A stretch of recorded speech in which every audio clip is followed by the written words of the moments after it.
Greetings, esteemed viewers. Today we will embark on a captivating and perilous journey through the centuries, into the very heart of the age of great geographical discoveries, an era when the clash of civilizations gave rise to both incredible achievements and unimaginable tragedies. We will delve into the history of one of the most brilliant, controversial, and significant figures of that time, a man whose name is etched in the annals of world history with fire and sword, a man who, with a handful of desperate adventurers, challenged an entire empire and crushed it, forever changing the destinies of two continents. His name was Hernán Cortés y Monroy Pizarro Altamirano, but the world remembers him as Hernán Cortés, Conquistador, Conqueror of Mexico. This is his story, full of ambition, courage, cruelty, cunning, and an incredible will to win. Prepare to hear the tale of a man whose deeds still provoke fierce debate and compel us to reflect on the nature of power, the price of progress, and the collision of worlds. Hernán Cortés was born in 1485 in the small town of Medellín, in the Spanish province of Extremadura. This harsh, rocky, and impoverished land, strangely enough, gave Spain a whole galaxy of famous conquistadors, among whom was Francisco Pizarro, the future conqueror of the Inca Empire. Cortés's family belonged to the minor gentry, the so-called Hidalgos, who possessed noble lineage but often could not boast great wealth. His father, Martín Cortés de Monroy, served as an infantry captain, a military man, but apparently not one who reached great heights. His mother, Catalina Pizarro Altamirano, was a distant relative of Francisco Pizarro's mother, which later gave rise to much speculation about connections between the two great conquerors, although there is no direct evidence of their close association in youth. In childhood, young Hernán, according to contemporary accounts, was a frail and sickly child, which little foreshadowed a turbulent life full of hardships and dangers for him.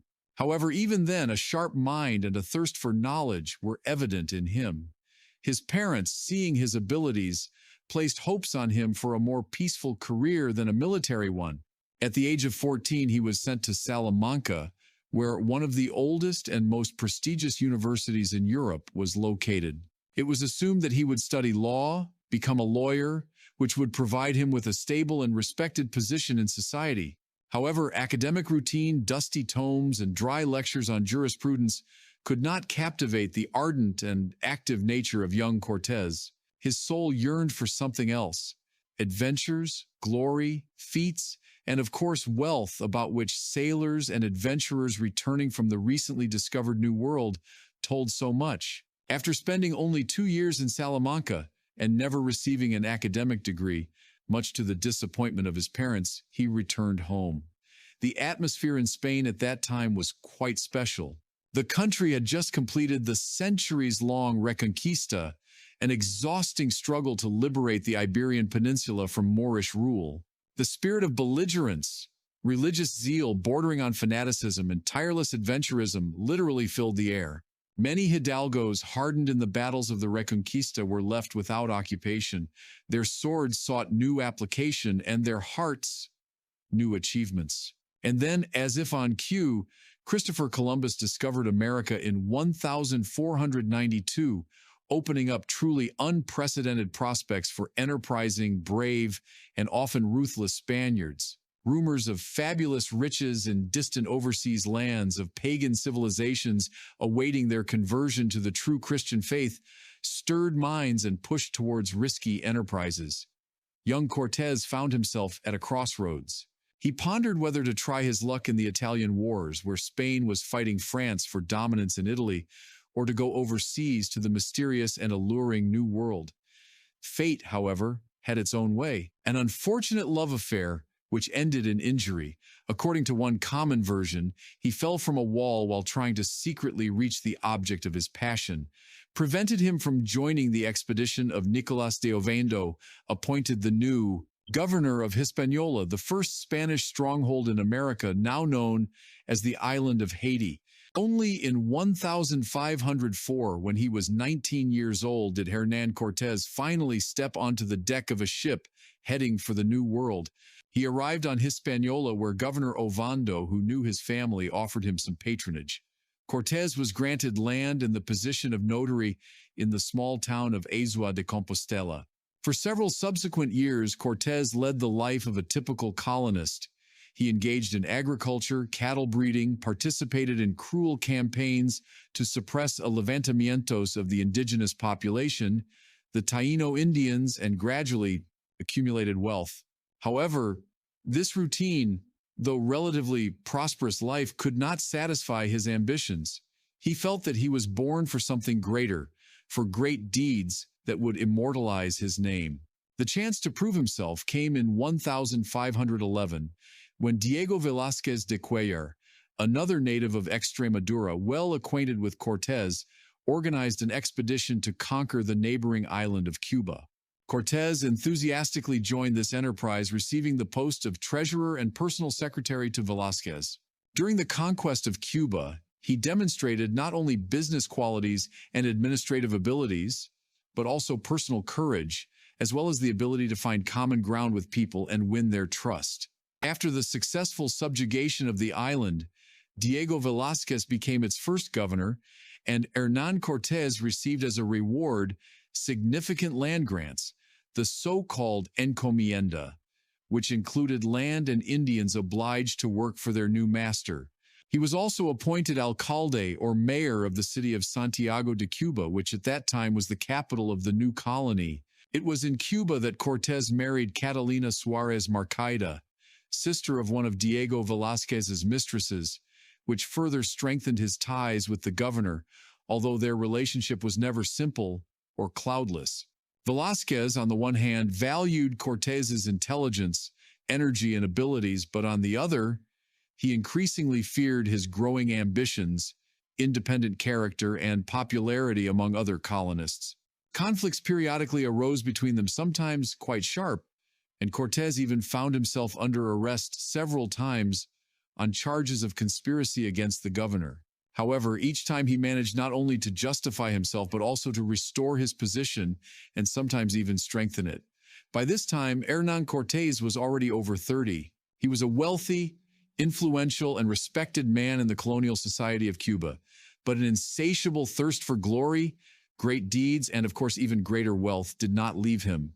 He listened attentively to rumors and stories of sailors about mysterious and rich lands lying west of Cuba, and soon fate provided him with the very chance he had been waiting for so long, a chance that could either elevate him to the pinnacle of fame or lead to his demise.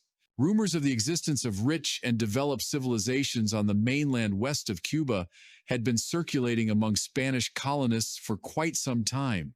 The first reconnaissance expeditions, such as the voyage of Francisco Hernández de Córdoba in 1517 and Juan de Grijalva in 1518, not only confirmed these rumors but also brought the first concrete evidence. Córdoba's expedition, although it ended tragically for him, he was mortally wounded in a skirmish with Maya Indians in Yucatan, discovered the coast of this peninsula and brought news of stone cities and warlike tribes. Grijalva's expedition advanced further along the coast of the Gulf of Mexico, reaching the area where Veracruz would later be founded.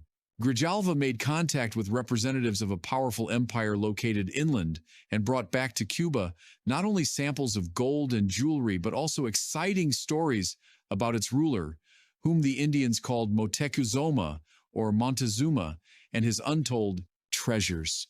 This news had the effect of a bombshell in Cuba. Governor Diego Velázquez, consumed by a thirst for enrichment and glory, immediately began preparing a new, much larger expedition whose goal was no longer just exploration, but the conquest and colonization of these new lands. The choice of a leader for such a responsible and potentially profitable expedition was an extremely complex and delicate matter.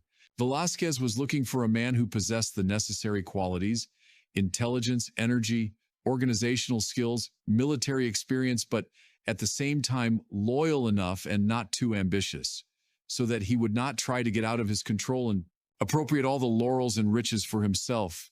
After long deliberation and hesitation, his choice fell on Hernán Cortés. This decision was largely a compromise. Cortés was influential and wealthy enough to independently finance a significant part of the expedition, which was important for Velázquez, who did not want to risk his own funds too much. In addition, Cortés had a reputation as a decisive and capable man. However, Velázquez did not fully trust him, remembering their past conflicts and knowing his exorbitant ambitions. Cortés enthusiastically set to work. He invested all his fortune in the enterprise, went into huge debt, mortgaging his estates, but managed to gather an impressive detachment and fleet for those times. Adventurers, ruined hidalgos, veterans of the Italian wars, and simply desperate men dreaming of quick enrichment in the New World flocked to his banners. The expedition consisted of about 11 ships of various tonnage. On board were about 500 to 600 soldiers, including crossbowmen and arquebusiers, about 100 sailors, and also, which was especially important, 16 horses, animals hitherto unseen in America and inspiring superstitious terror in the Indians. In addition, Cortés had several small cannons falconets and about 30 arquebuses, formidable weapons against an enemy unfamiliar with gunpowder. Among the participants of the expedition were men whose names later also entered the history of the conquest: Pedro de Alvarado, known for his bravery and cruelty; Gonzalo de Sandoval, one of Cortés's most loyal and capable lieutenants; Cristobal de Olid, Alonso Hernández Portocarrero, and many others. However, the closer the appointed day of departure came, the stronger Diego Velázquez's suspicions and fears became. He was constantly informed that Cortés was behaving too independently, that he was outfitting the expedition as if it were his personal enterprise and not a mission entrusted by the Governor of Cuba. It was said that Cortés openly declared his intentions to found a new colony directly under the authority of the Spanish king, bypassing Velázquez. At the very last moment, when the ships were already ready to sail and the men assembled, Velázquez, yielding to the persuasions of his advisors and his own fears, decided to remove Cortés from command and cancel the expedition. He sent messengers with a correspondient's orders, but it was already too late. Cortés, warned by his friends and supporters at the governor's court, acted with his characteristic decisiveness and speed. On the night of February 18th, according to some data, it could have been February 10th, 1519, without waiting for the official order to sail, and even without having time to complete the loading of all necessary supplies and provisions, he gave the order to raise anchors and led his fleet out of the harbor of Santiago de Cuba. This was an act of open disobedience, a rebellion against the governor's authority. Cortés's flotilla first headed for the port of Trinidad on the southern coast of Cuba, and then to Havana on the western tip of the island. In these ports, Cortés replenished his supplies of food, weapons, and most importantly, recruited more men, attracting them with promises of untold riches and glory. Velázquez, upon learning of Cortés's escape, flew into a rage. He immediately sent orders to all ports in Cuba to arrest the rebel and confiscate his ships. However, Cortés's authority among the soldiers and colonists, eager to go on a campaign for treasure, was already so great that none of the local authorities dared or were able to execute the governor's order. Cortés knew how to be persuasive.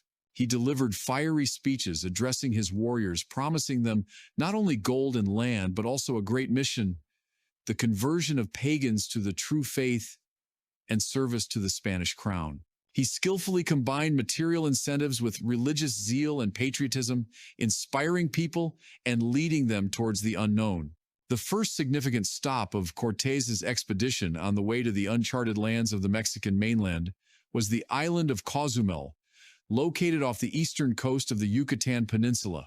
Here, the Spaniards had their first great stroke of luck, which would later prove invaluable in their enterprise. Cortés learned from the local Maya Indians that a bearded white man just like them had been living on the mainland for several years. It turned out that this was a Spaniard named Geronimo de Aguilar.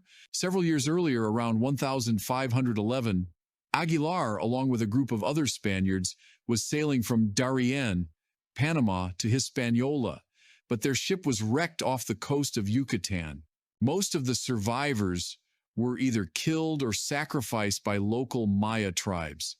Aguilar and another of his companions, Gonzalo Guerrero, managed to escape and find refuge with one of the Maya chiefs. During the years spent in captivity, Aguilar not only survived, but also perfectly learned the Mayan language and became well acquainted with the customs and traditions of the local inhabitants. Cortés immediately sent envoys with a ransom to free Aguilar. Soon he joined the expedition, becoming an invaluable translator for Cortés from Mayan to Spanish. Gonzalo Guerrero's fate was different. He completely assimilated among the Indians, married a chief's daughter, had children, got tattoos and piercings like local warriors, and refused to return to his compatriots. Moreover, he later even fought against the Spaniards on the side of the Maya. The acquisition of Aguilar was the first link in a chain of fortunate events that would accompany Cortés.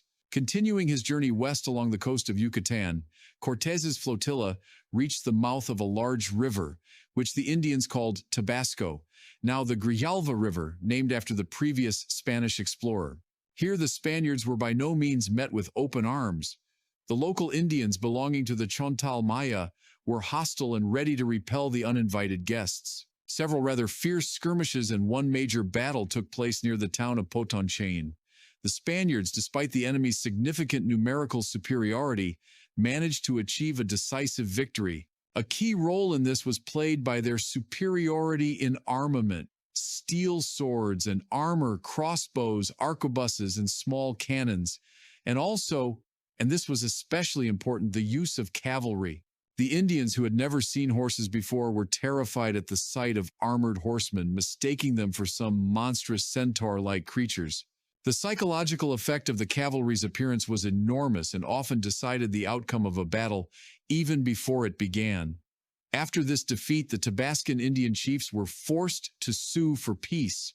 They sent Cortés rich gifts, among which were gold items, valuable fabrics, food, and what turned out to be much more important and fateful than all the gold in the world, 20 young women intended to serve the Spaniards. Among these women was one whose name has forever entered the history of the conquest of Mexico. Her name was Malinche, or Malinali Tenapal. After baptism, the Spaniards named her Doña Marina, but she also went down in history under the name La Malinche. She came from a noble Nahua-speaking family from the Coatzacoalcos region, located on the border of Aztec and Maya influence.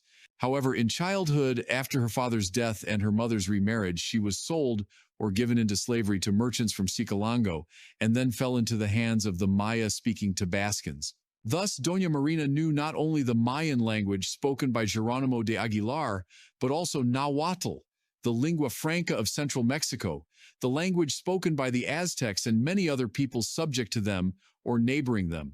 This was incredible luck for Cortés. Now he had a complex but effective chain of translators. Doña Marina translated from Nahuatl to Mayan for Aguilar, and he in turn translated from Mayan to Spanish for Cortés and his men. Soon, Doña Marina, who possessed an outstanding mind and aptitude for languages, learned Spanish and was able to communicate directly with Cortés, becoming not only his chief translator but also his closest advisor, informant on local customs, political situation, intrigues, and the moods of various Indian tribes. She became his eyes and ears in this new and hostile world. Moreover, she became his mistress and bore him a son, Martín Cortés, one of the first mestizos of New Spain, whom Cortés loved very much and acknowledged. Doña Marina's role in the conquest of Mexico is difficult to overestimate. For some, she is a traitor to her people, an accomplice of the conquerors. For others, a skilled diplomat, a wise woman who managed to prevent even greater bloodshed and contributed to the birth of a new Mexican nation. In any case, without her help, Cortés's mission would have been immeasurably more difficult, if at all feasible. In April of 1519, on Good Friday, Hernán Cortés's ships dropped anchor in a convenient, well-protected bay on the coast of the Gulf of Mexico, approximately where the city of Veracruz would later arise. Cortés named this place Villa Rica de la Veracruz, meaning rich town of the True Cross, emphasizing both the religious and mercantile goals of his expedition. Soon after the Spaniards landed, the first envoys of the powerful ruler of the Aztec Empire, Montezuma II, or, as he is more often called, Moctezuma Xocoyotzin, arrived. These envoys were representatives of local Aztec governors. They brought with them rich gifts, skillfully made gold and silver jewelry, including 2 large discs the size of a cartwheel, one of gold, symbolizing the sun, the other of silver, symbolizing the moon, magnificent items made of colorful feathers of the quetzal bird and other exotic birds, expensive fabrics, cloaks, and other luxury items. The purpose of these gifts was not only to demonstrate the wealth and power of the Aztec emperor, but also, as Montezuma hoped, to satisfy the greed of the newcomers and persuade them to leave his domains without moving further inland towards his capital Tenochtitlan. Montezuma, according to contemporary accounts, was a deeply superstitious man, prone to melancholy and indecision. News of the appearance on the coast of bearded, white-skinned men who had arrived on huge floating houses, ships, armed with fire sticks, arquebuses, and cannons, and moving on strange, previously unseen hornless deer, horses, threw him into confusion and fear. The fact is that in Aztec mythology there were ancient prophecies about the return from across the eastern sea of the great god Quetzalcoatl, the feathered serpent, one of the main deities of the pantheon. Quetzalcoatl, according to legends, was light-skinned, bearded, wore long robes, and long ago had left these lands, sailing east and promising to return in the year 1 Reed, according to the Aztec calendar. By a tragic coincidence, the year 1519 was precisely the year 1 Reed. Were these mysterious newcomers not messengers of Quetzalcoatl, or perhaps even the god himself and his retinue? This question tormented Montezuma and paralyzed his will. Hernán Cortés, being a perceptive, cunning, and skilled psychologist, quickly grasped these hesitations and fears of the Aztec ruler and his ambassadors. He decided to use them to his advantage. During meetings with the ambassadors, he staged impressive demonstrations of Spanish military power. Soldiers in gleaming armor marched in neat rows. Cavalrymen showed off their riding skills. Cannons and arquebuses produced a deafening roar and spewed smoke and flame, astonishing the imagination of the Indians, who had never seen anything like it. Cortés politely but firmly and unyieldingly replied to the ambassadors that he was an envoy of a powerful king living far across the ocean, referring to the Spanish king Charles I, who was also Holy Roman Emperor Charles V, and that he had come with friendly intentions but must personally meet with their great ruler Montezuma to deliver an important message from his monarch. To legitimize his actions, break with the authority of the Governor of Cuba, Diego Velázquez, who undoubtedly already considered him a rebel, and henceforth act on behalf of the Spanish crown, Cortés took a very cunning legal and political step. He and his men, following Spanish legal traditions, founded the city of Villa Rica de la Veracruz on this site.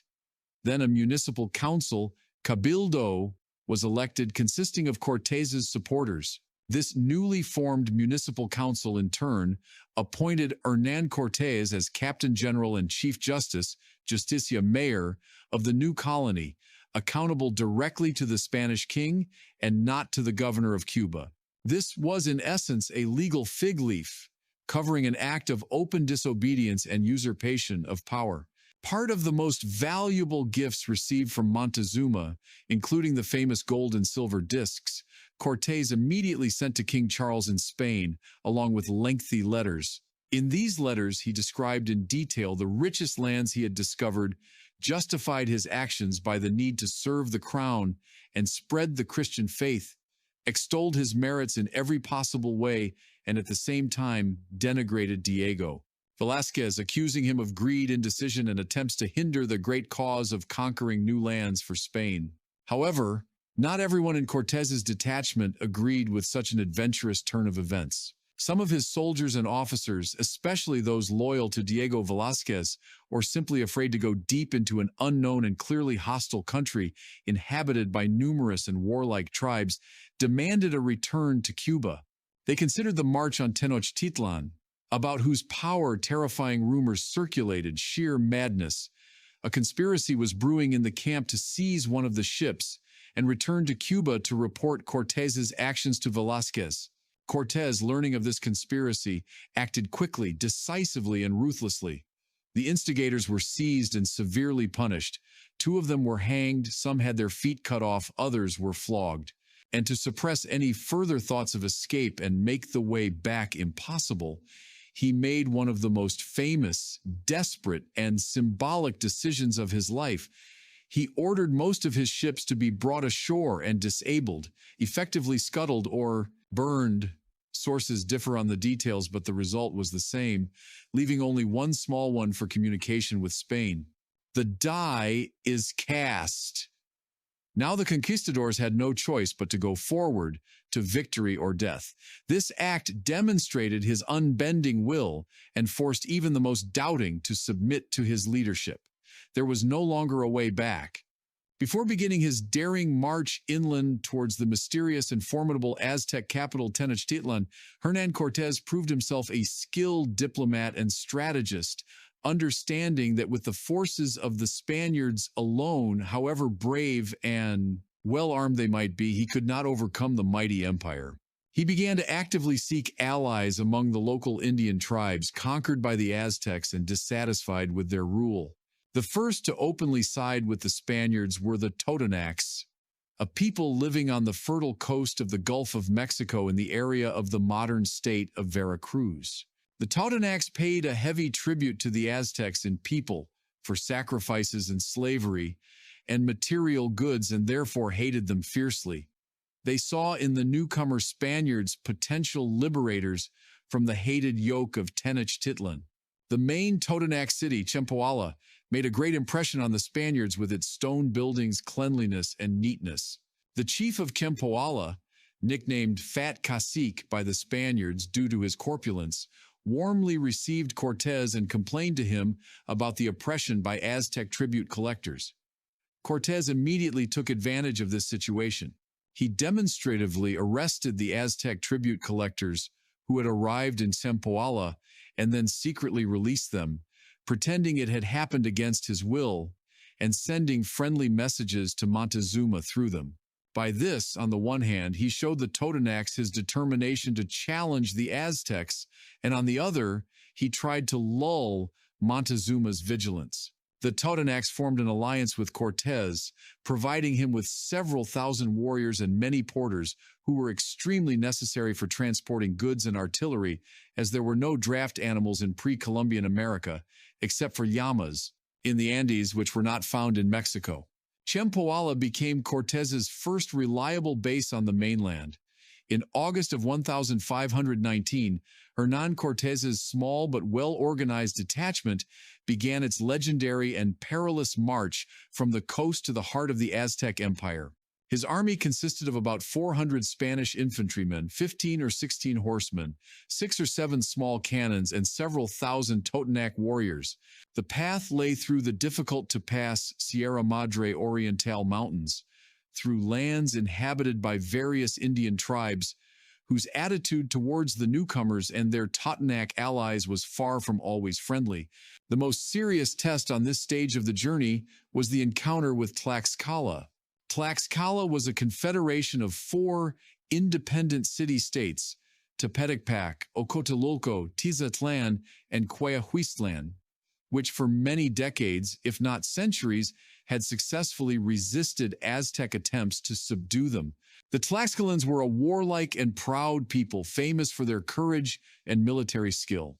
They were in a state of permanent war with the Aztecs, the so-called Flower Wars, whose purpose was not so much the capture of territories as the capture of warriors for subsequent human sacrifices. Therefore, when the Spaniards, led by Cortés and their Totonac allies, entered Tlaxcalan lands, the Tlaxcalans met them with arms.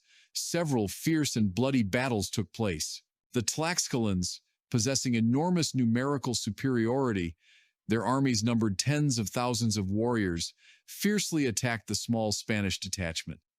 The Spaniards found themselves in a desperate situation, surrounded on all sides. However, thanks to their iron discipline, superiority in tactics using a dense square formation against the scattered Indian attacks, steel weapons, armor, firearms, and of course cavalry, which continued to terrify the Indians, they managed to repel all attacks and inflict heavy losses on the enemy.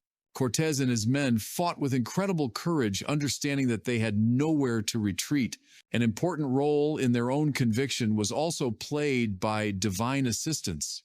They believed that the Virgin Mary and St. James, Santiago, patron saint of Spain and warriors, protected them. After several weeks of stubborn fighting, seeing the steadfastness and invincibility of the Spaniards and suffering heavy losses, the Tlaxcalan chiefs began to lean towards peace.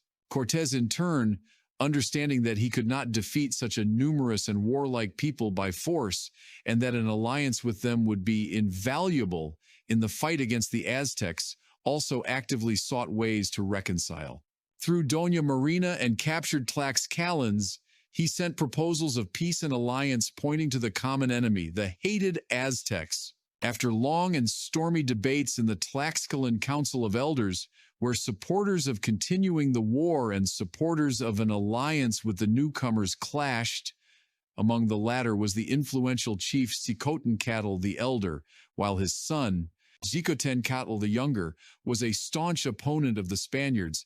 It was decided to make peace and an alliance with Hernán Cortés. This alliance became, without exaggeration, a decisive factor in the subsequent conquest of Mexico. The Tlaxcalans provided Cortés with thousands of their elite warriors, food, porters, and a reliable rear throughout the entire campaign. Without their help, the handful of Spaniards would have been inevitably defeated and destroyed. The next major city on Cortés's path to Tenochtitlan was Cholula. Cholula was one of the oldest and largest cities in Mesoamerica, an important commercial and, especially significantly, religious center where the famous Great Pyramid dedicated to the god Quetzalcoatl was located. Cholula was formerly an ally of the Aztecs, although it had its own interests and long-standing scores to settle with Tlaxcala.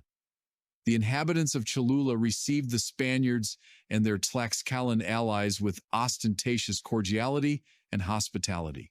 However, according to Cortés and his Tlaxcalan allies, who perhaps were interested in discrediting Cholula, a treacherous conspiracy was hidden behind this hospitality. Allegedly, the Cholulans, incited by Montezuma's envoys, were preparing an ambush to destroy the Spaniards. Doña Marina, thanks to her connections or overheard conversations, allegedly uncovered this conspiracy and warned Cortés. Cortés's reaction was swift and merciless. Unwilling to wait for an attack and seeking to teach a terrifying lesson to all potential opponents, he gave the order to attack. The Spaniards and their Tlaxcalan allies, who hated the Cholulans, suddenly attacked the unarmed or poorly armed inhabitants of Cholula, gathered in the main square. A horrific massacre began.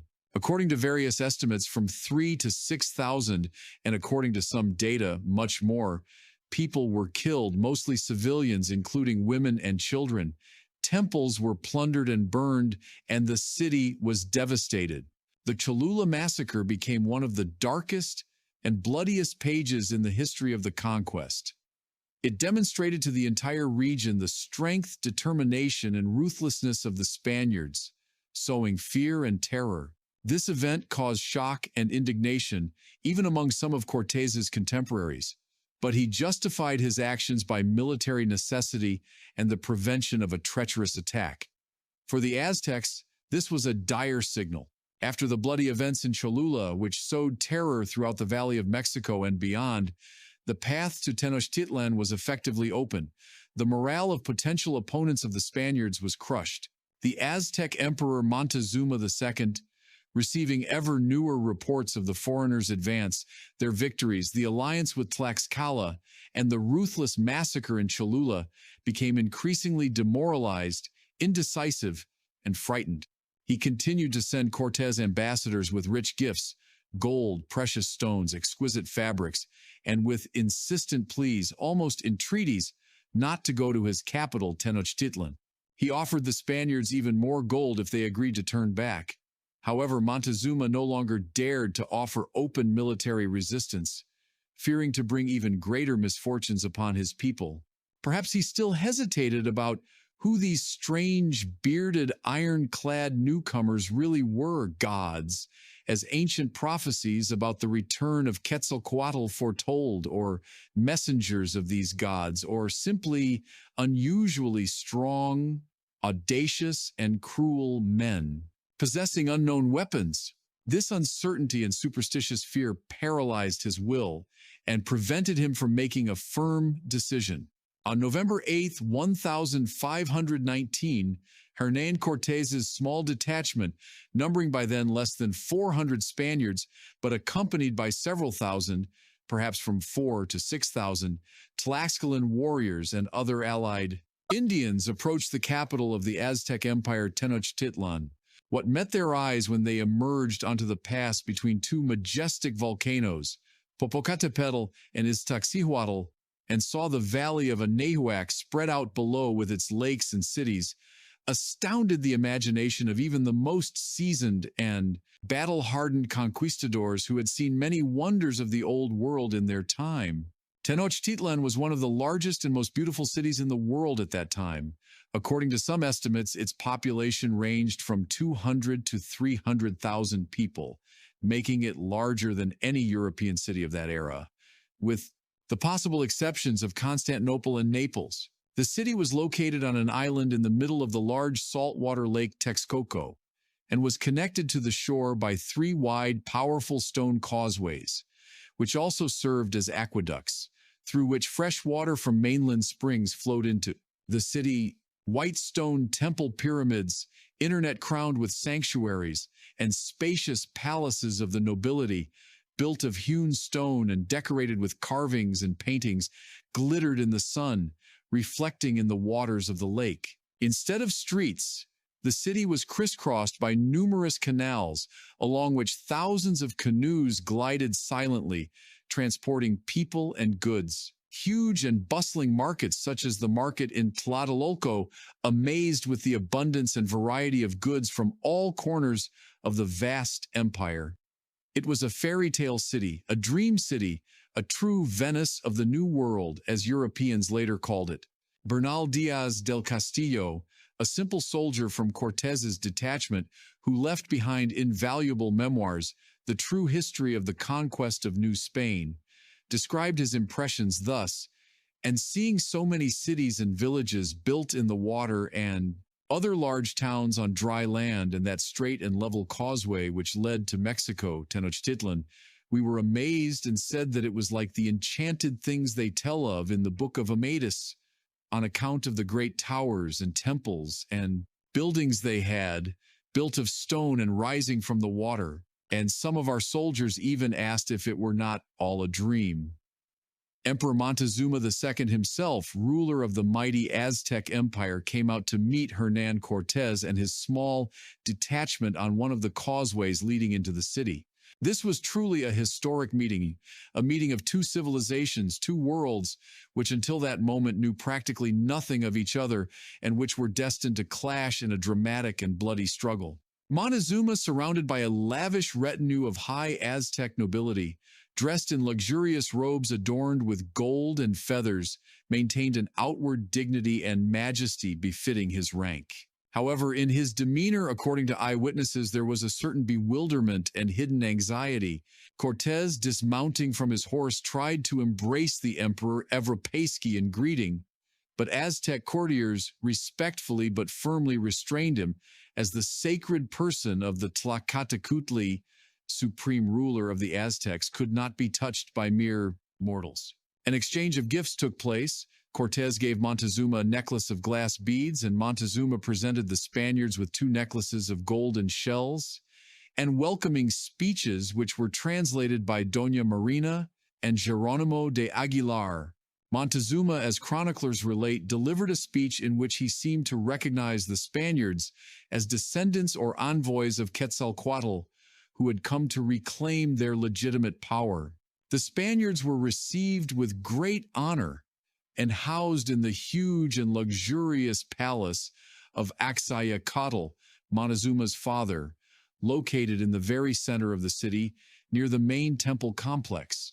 They were surrounded by outward hospitality and attention. Food and all necessities were supplied to them in abundance. However, despite this, the Spaniards felt uneasy, as if in a golden cage surrounded by thousands of potentially hostile Aztec warriors. Cortés understood perfectly well the precariousness and danger of his position, a handful of foreigners in the very heart of a huge, populous, and mighty capital of a hostile empire. Soon after settling in Axayacatl's palace, the Spaniards, allegedly while making repairs in one of the rooms, accidentally discovered a walled-up door. Breaking it down, they saw what surpassed all their wildest expectations: the secret treasury of the late Emperor Axayacatl. It was filled to overflowing with gold ingots and artifacts, silver, precious stones, jewelry, expensive fabrics, and other valuables accumulated by the Aztecs over many decades of wars and tribute collection. This incredible sight further inflamed the already insatiable greed that was one of the main driving motives of the conquistadors. To protect himself and his men, as well as to gain complete control over the situation, Cortés decided on an extremely daring and risky step. About a week after arriving in Tenochtitlan, under the pretext that Aztecs from the garrison in Nautla, Cuauhpopoca, on the coast, had attacked the Spanish garrison left in Veracruz and killed several Spaniards. This incident may have been provoked by the Spaniards themselves, or at least used by Cortés as a convenient pretext. He demanded that Montezuma move into the palace where the Spaniards lived and remain there under their protection. In fact, this meant turning the Aztec emperor into an honorable hostage. Surprisingly, Montezuma, after some hesitation, disputes with his advisors, and persuasion from Cortés and Doña Marina, agreed to this humiliating demand. The reasons for Montezuma's behavior are still a subject of debate among historians.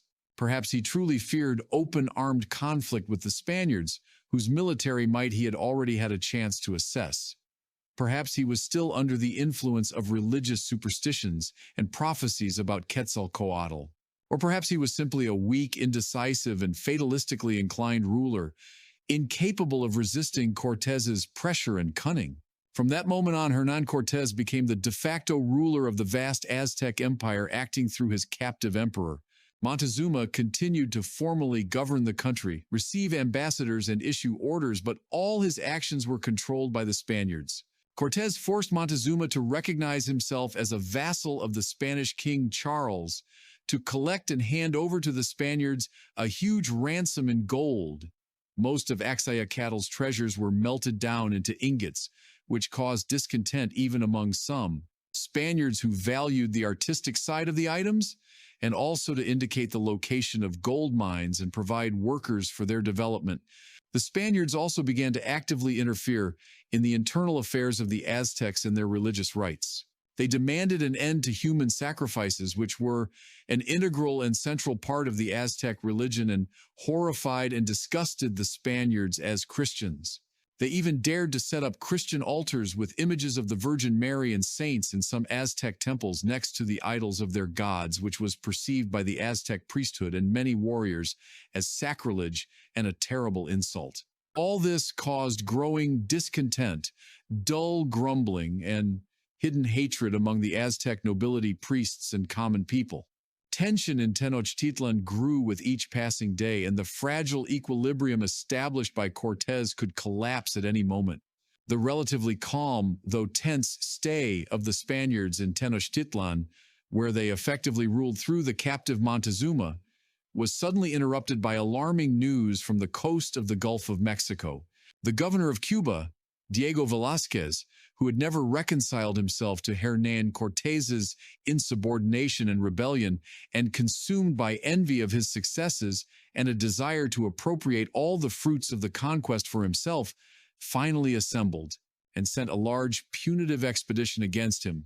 This expedition was led by the experienced but not very successful conquistador Pánfilo de Narváez, a longtime rival of Cortés. Narváez's expedition was significantly more numerous and better equipped than Cortés's initial forces. It consisted of about 19 ships, carrying from 800 to 900 Spanish soldiers, including 80 horsemen and numerous artillery, about 20 cannons, as well as about 1,000 Cuban Indian porters.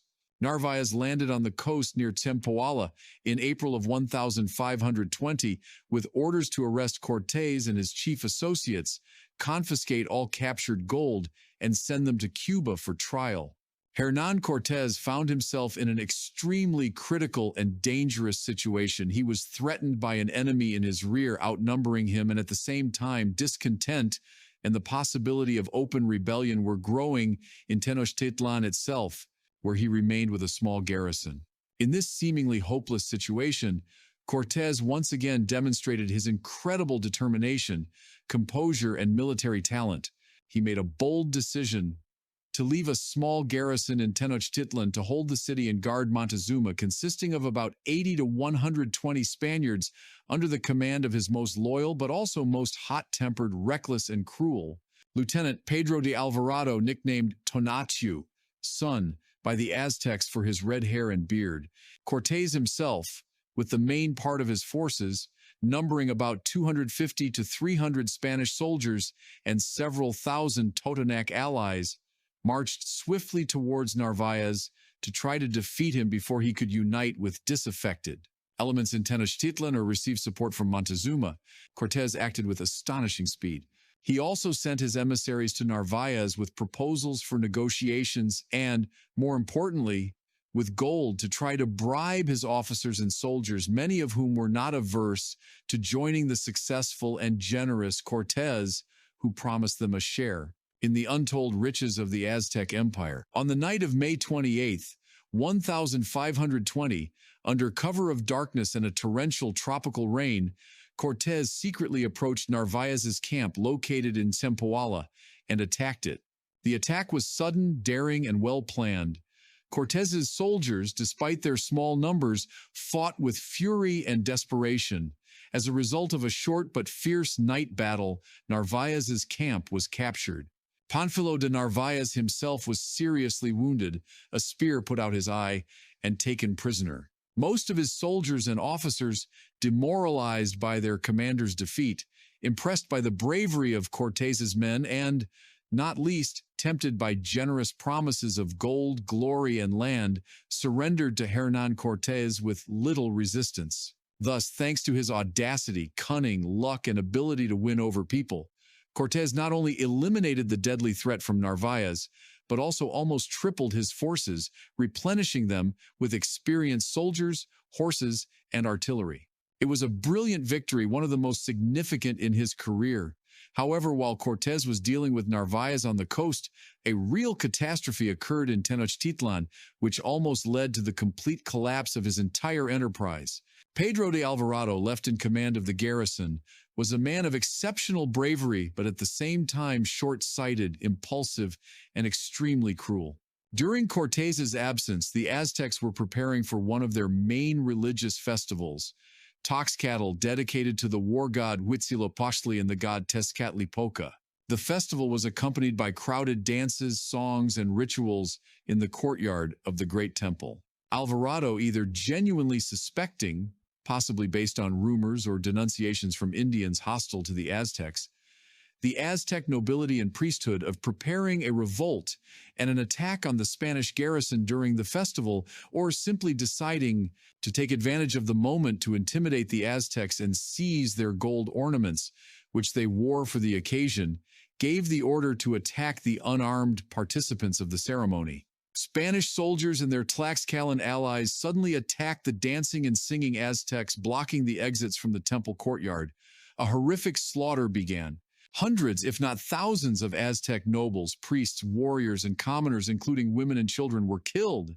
This senseless, unprovoked, and bloody massacre, which went down in history as the Massacre in the Great Temple, or Tlaxcala Massacre, became the last straw that broke the Aztecs' patience. The city, which until then had only grumbled sullenly, exploded with rage and indignation. A general uprising began. The Spaniards and their Tlaxcalan allies, as well as the captive Montezuma, found themselves besieged in Axayacatl's palace. Hernán Cortés, upon receiving alarming news of the uprising in Tenochtitlan, hastily by forced march returned to the capital with his reinforced forces. On June 24, 1520, he managed to fight his way through the enraged crowds of townspeople into Axayacatl's palace and join Alvarado's besieged garrison. However, the situation was desperate. The entire city seethed with hatred for the Spaniards. Thousands of Aztec warriors continuously attacked the palace, showering it with stones, arrows, and darts. The Spaniards were suffering losses. Supplies of food and, even worse, drinking water. The Aztecs had cut the aqueducts supplying the palace with water, were rapidly running out. Cortés tried to use Montezuma's authority to calm the rebellious people. He forced the emperor to go out onto the palace roof and address his subjects with a call to lay down their arms and stop the uprising. However, Montezuma's authority among his people had already been irretrievably undermined. Many Aztecs considered him a traitor, a puppet in the hands of foreigners. Instead of obedience, his speech was met with a hail of stones, arrows, and insults. According to one version spread by Spanish chroniclers, Montezuma was mortally wounded by a stone thrown by someone from the crowd and died a few days later from his wounds, refusing food and medical attention. According to another version, popular among Mexican historians and based on some Indian sources, he was killed by the Spaniards themselves, possibly strangled or stabbed, when they realized he was no longer useful to them and had become a burden. In any case, Montezuma's death, the last undisputed ruler of a unified Aztec empire, made the Spaniards' position in besieged Tenochtitlan even more hopeless. The Aztecs immediately elected a new Tlaxcala, Cuitlahuac, Montezuma's younger brother, a man far more decisive, warlike, and irreconcilable towards the Spaniards. The siege of Axayacatl's palace became more fierce with each passing day.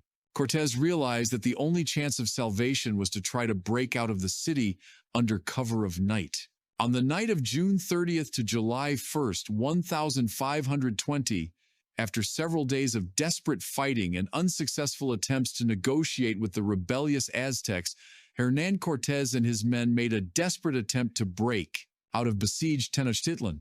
This tragic night went down in the history of the conquest as La Noche Triste, the Night of Sorrows. The shortest of the three causeways connecting island Tenochtitlan with the mainland was chosen for the breakout, the Tlacopan to Cuba causeway leading west. The Aztecs, anticipating such a possibility, had already destroyed bridges on several sections of the causeway, turning them into wide gaps. To overcome these gaps, the Spaniards, under the direction of the experienced carpenter Martín López, hastily built a portable wooden bridge. The retreat began late at night under cover of darkness and a drizzling rain, which, as the Spaniards hoped, would help them remain unnoticed. The soldiers were laden with gold and jewelry, which they tried to carry away with them from Axayacatl's treasury. Many stuffed their pockets and bags to overflowing, which later played a cruel trick on them. The vanguard of the column, consisting of the best warriors under the command of Gonzalo de Sandoval and Diego de Ordaz, managed to cross the first gap relatively safely with the help of the portable bridge. However, soon the Aztecs, who were on alert and expecting such an attempt, raised the alarm. War drums on the tops of temple pyramids beat with a deafening roar, calling warriors to arms. From Lake Texcoco, from all sides, thousands of war canoes full of enraged Aztec warriors armed with spears, bows, slings, and obsidian swords Maxuahuitls rushed towards the causeway. A real slaughter, chaos, and panic began. The portable wooden bridge either got stuck in the mud under the weight of men and horses or was destroyed by Aztec attacks, and it was no longer possible to move it to the next gaps. The Spaniards and their Tlaxcalan allies found themselves trapped on the narrow causeway, under crossfire from the water and from the flanks. Heavily armed Spanish soldiers, weighed down with gold that dragged them to the bottom, fell into the water and drowned. Horses stumbled, broke their legs, and became easy prey for the Aztecs. The causeway turned into a bloody mess of men and animals. Many Spaniards and thousands of their Tlaxcalan allies were killed on the spot or captured. The captives, as a rule, faced an agonizing death on the sacrificial altars of Aztec gods, which was visible to their comrades on the causeway and filled them with horror and despair.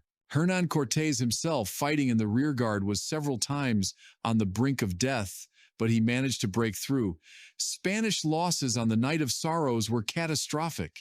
According to various estimates, they lost from 450 to 800, and according to some data, up to 1,000 Spanish soldiers, which constituted from half to two-thirds of their total number.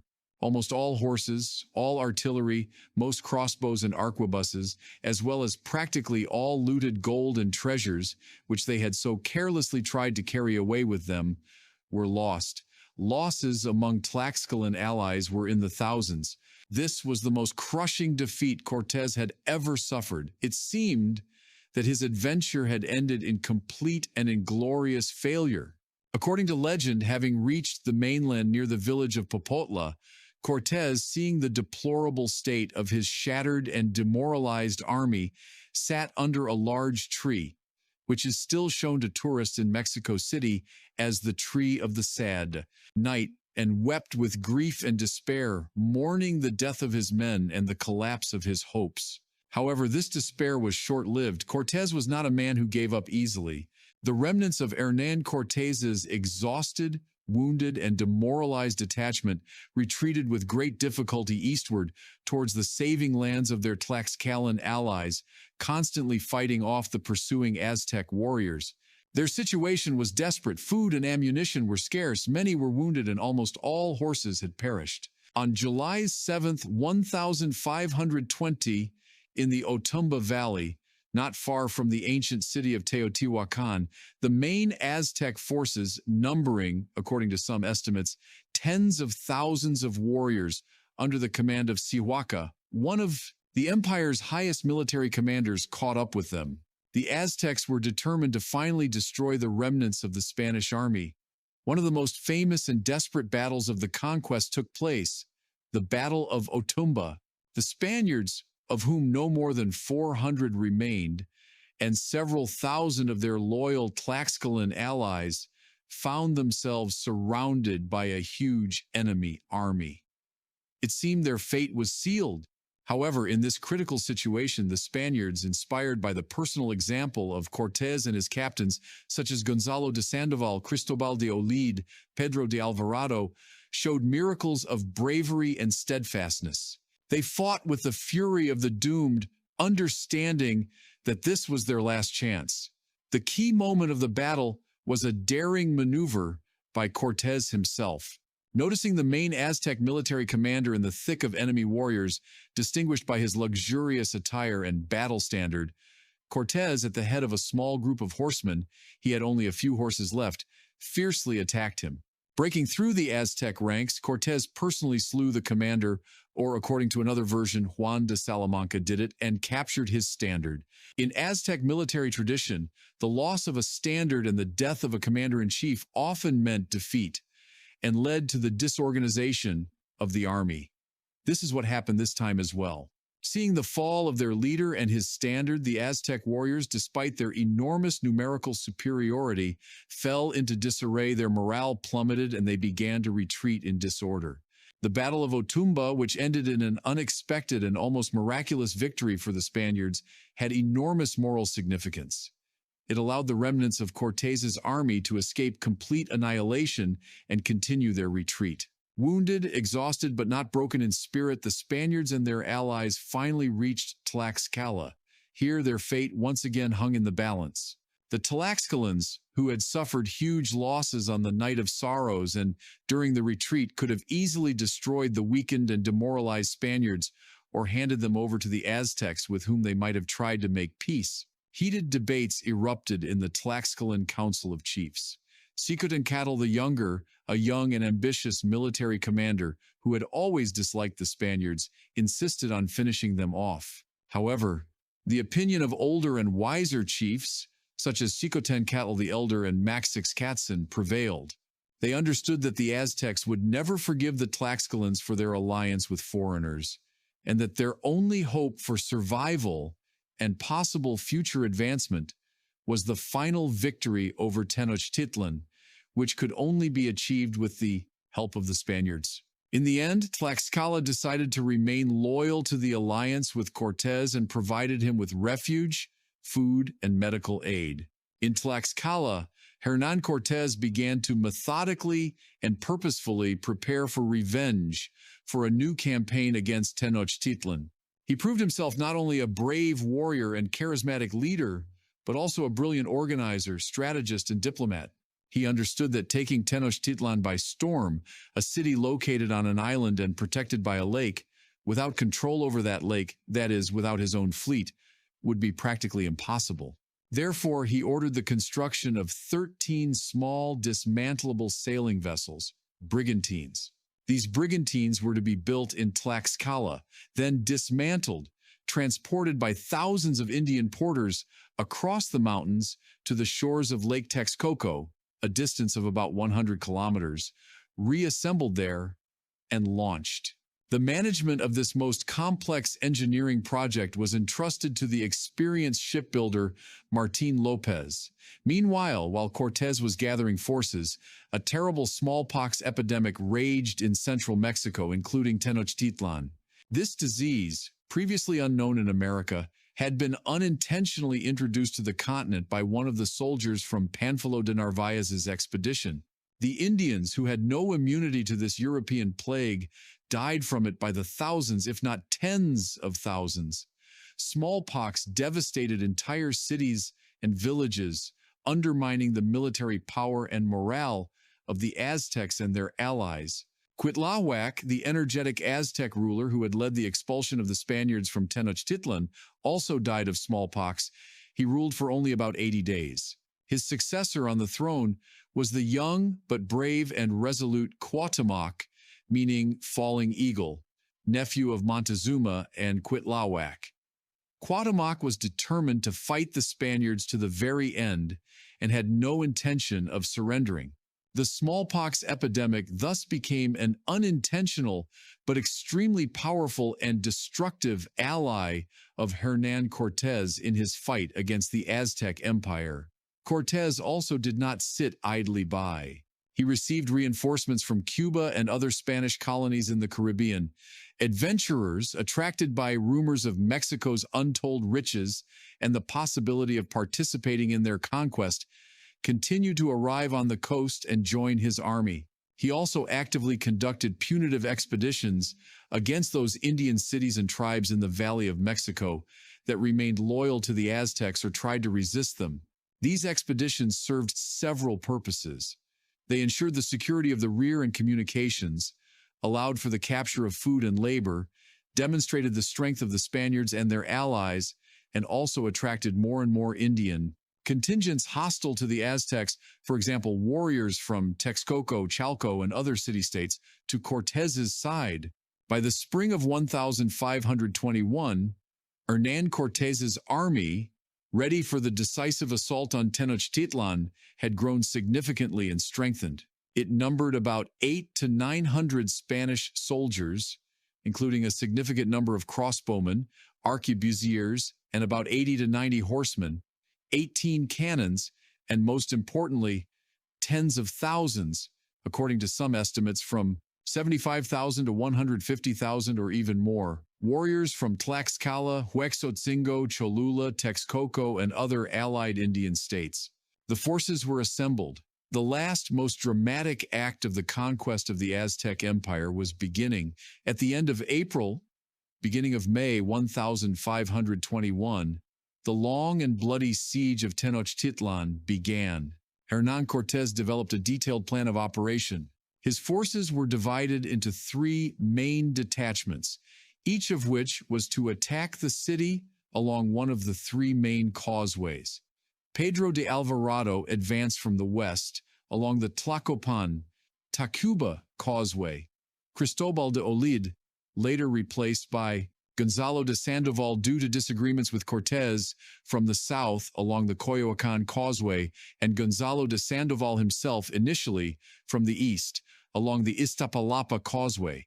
Cortés himself commanded a flotilla of 13 brigantines, which had been successfully built, transported to Lake Texcoco, assembled, and launched.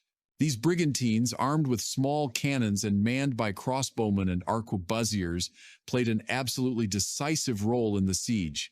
Firstly, they quickly destroyed or dispersed the huge but clumsy and poorly armed Aztec fleet of war canoes, ensuring complete Spanish dominance on Lake Texcoco.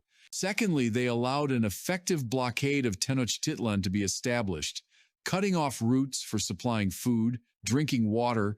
The aqueducts running along the causeways were destroyed by the Spaniards, and reinforcements to the besieged city. Thirdly, the brigantines provided powerful fire support to the land detachments advancing along the causeways, shelling Aztec positions from the flanks and rear, as well as transporting troops and supplies.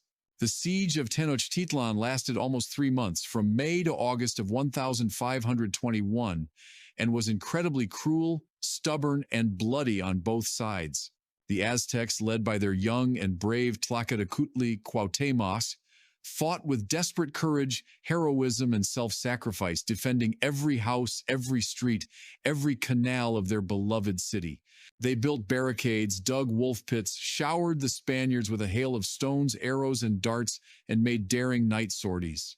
The Spaniards and their numerous Indian allies slowly, step by step, with heavy fighting, advanced into the city along the narrow causeways and streets. As they advanced, they systematically destroyed buildings to deprive the Aztecs of cover and the ability to fight from ambush, as well as to fill in canals and facilitate the advance of their cavalry and artillery. The city was subjected to constant shelling from cannons mounted on the brigantines and on captured sections of the causeways. A terrible famine began in besieged Tenochtitlan. Food supplies were rapidly dwindling, and new ones could not be brought in due to the blockade. The inhabitants ate tree bark, roots, lizards, insects, and even clay. Lack of drinking water also led to suffering and disease. The corpses of slain warriors and those who died of hunger and disease, including the ongoing smallpox epidemic, filled the streets and canals, poisoning the air and water and contributing to the spread of infections.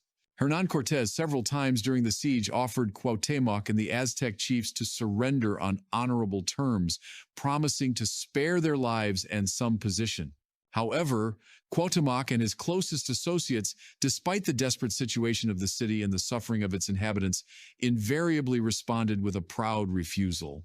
They preferred death to the shame of capitulation and did not believe the Spaniards' promises. The Aztecs continued to offer fierce resistance. They made desperate sorties during which they sometimes managed to capture several Spanish soldiers or their Tlaxcalan allies. These captives were immediately sacrificed by the Aztecs to their gods on the tops of temple pyramids, in full view of their comrades besieging the city. The torn-out hearts of the still trembling victims were shown to the besiegers, and their bodies were thrown down. This had a terrifying effect on the Spaniards, causing them both fear, rage, and a thirst for revenge, and further embittered them. But the forces were too unequal.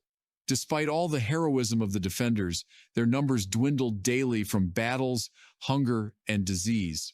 The Spaniards, on the other hand, received reinforcements and had a huge advantage in armament, tactics, and logistics. On August 13, 1521, after 75 days, or, according to other data, 93 days of continuous, exhausting, and bloody fighting, the resistance of the last defenders of Tenochtitlan was finally broken. Cuauhtémoc, trying to escape from the already almost completely destroyed and captured city in a large pirogue canoe with his family and closest associates, was spotted and captured by the captain of one of the Spanish brigantines, Garcia Holguin. With Cuauhtémoc's capture, organized Aztec resistance ceased. The battle for Tenochtitlan, one of the most epic and tragic sieges in world history, was over. The majestic city, once astounding in its splendor and power, the Venice of the New World, lay in ruins. Tens, if not hundreds of thousands of its inhabitants, warriors and civilians, perished by the sword, hunger, thirst, and disease. The Aztec Empire, one of the most powerful, developed, and complex civilizations of pre-Columbian America, ceased to exist after almost 200 years. A new colonial era in the history of Mexico was beginning. The fall of Tenochtitlan on August 13, 1521, marked not only the end of the Aztec Empire but also the beginning of a new, complex, and largely tragic era in the history of Mexico and all of America. On the ruins of the once majestic Aztec capital, Hernán Cortés decided to found a new city, Mexico City, which was to become the capital of the new Spanish possessions in this region, named the Viceroyalty of New Spain. Cortés became the de facto ruler of a vast, newly conquered territory. He energetically set about organizing the new colony. He supervised the clearing of Tenochtitlan's ruins and the construction of the new city, often using stone from destroyed Aztec temples and palaces. In the center of the new Mexico City, on the site of the main Aztec temple complex, a cathedral was founded. Cortés distributed land as well as encomiendas, a system in which Spanish conquistadors and colonists were granted the right to collect tribute and use the forced labor of Indians living in a certain territory in exchange for the obligation to care for their conversion to Christianity and protection among his comrades, participants in the conquest. This distribution often caused disputes, discontent, and accusations of injustice. Cortés actively organized the search for and mining of gold and silver, which were the main goals of many conquistadors and the Spanish crown. He sent new military and exploratory expeditions to conquer and develop other areas of modern Mexico, as well as to more distant lands, such as Guatemala, Honduras, and even to the Pacific coast, from where he dreamed of finding a sea route to Asia. He tried to establish administrative control over the new colony, issued decrees and orders concerning various aspects of life, from tax collection to regulating relations between Spaniards and Indians.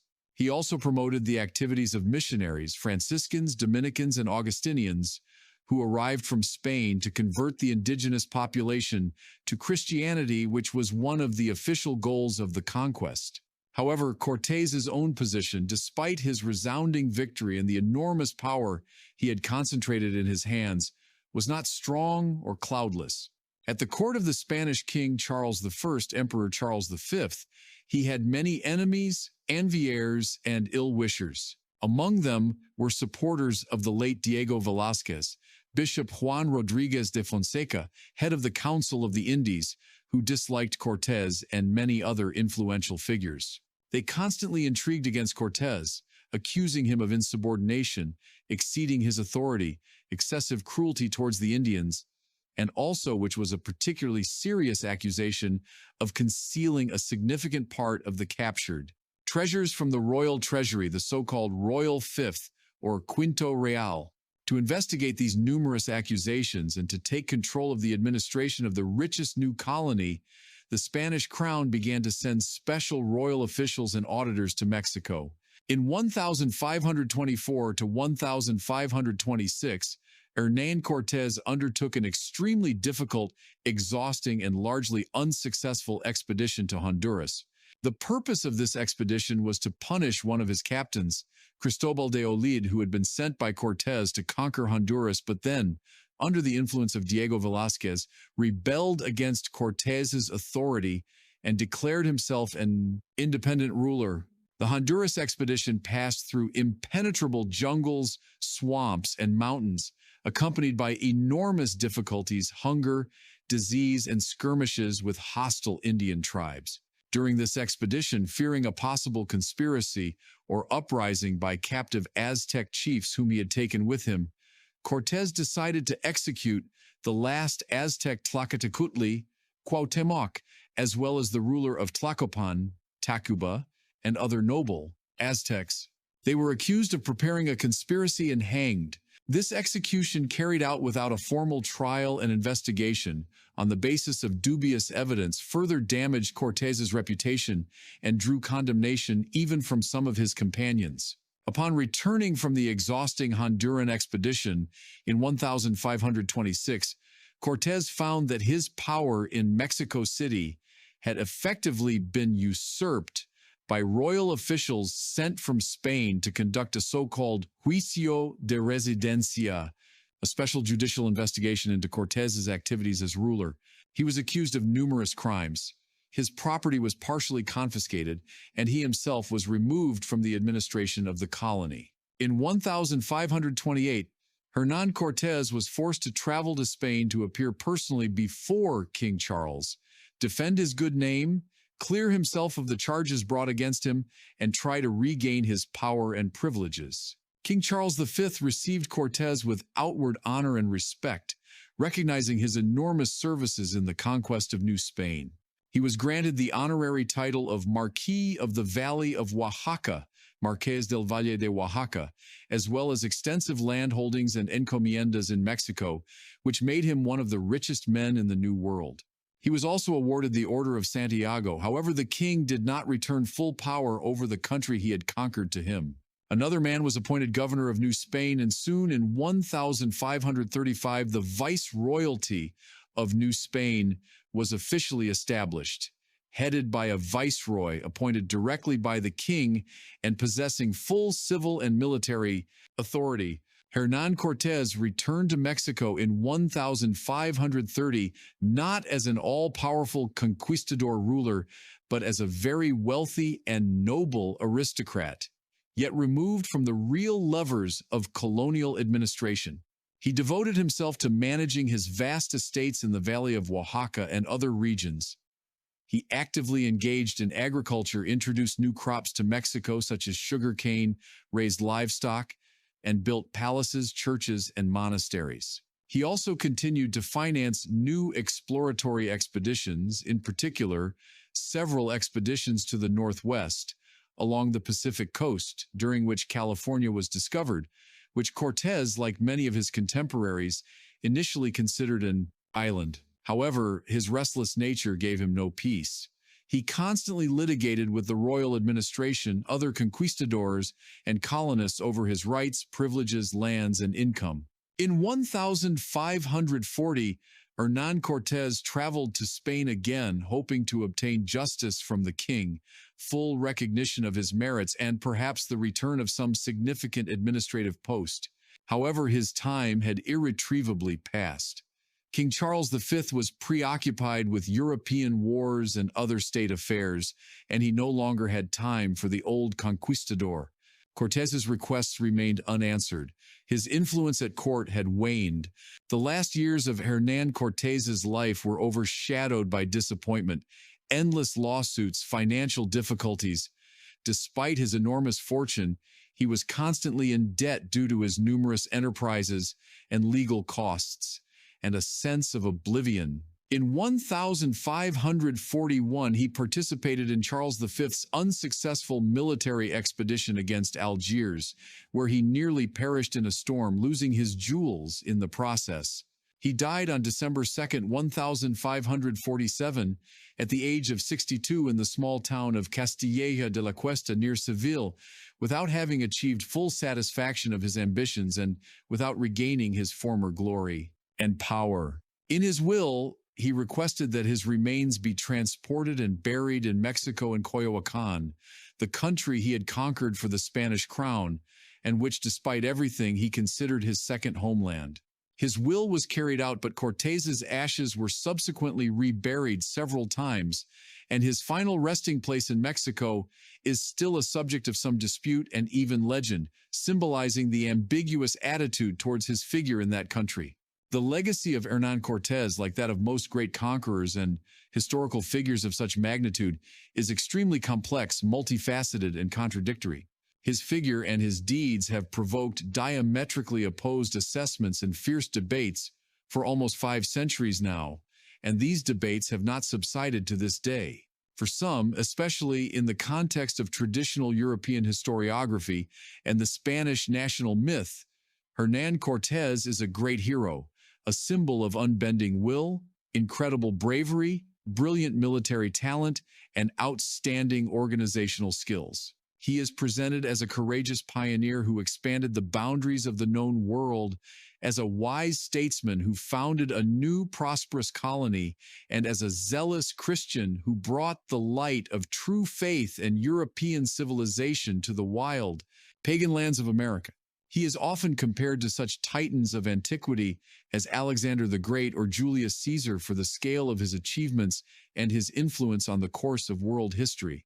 In this narrative, the conquest of Mexico is seen as a triumph of the European spirit, enterprise, and superiority. For others, however, especially for many modern Mexicans descendants of the indigenous peoples of America, as well as for representatives of critical historiography, Hernán Cortés is above all a cruel, treacherous, and greedy conqueror, a ruthless destroyer of the unique and highly developed autochthonous Aztec civilization. His name is inextricably linked with massacres, such as the Cholula Massacre or the massacre in the Great Temple of Tenochtitlan, with betrayal and perfidy towards Montezuma and Cuauhtémoc, with the destruction of magnificent Tenochtitlan, with the death of millions of Indians from wars, unbearable labor, famine, and especially from diseases introduced by Europeans, to which the indigenous population had no immunity. In this context, Cortés appears as a symbol of colonial oppression, exploitation, racism, and genocide. The conquest of Mexico is seen as a tragedy, as a violent interruption of the independent historical development of an entire continent.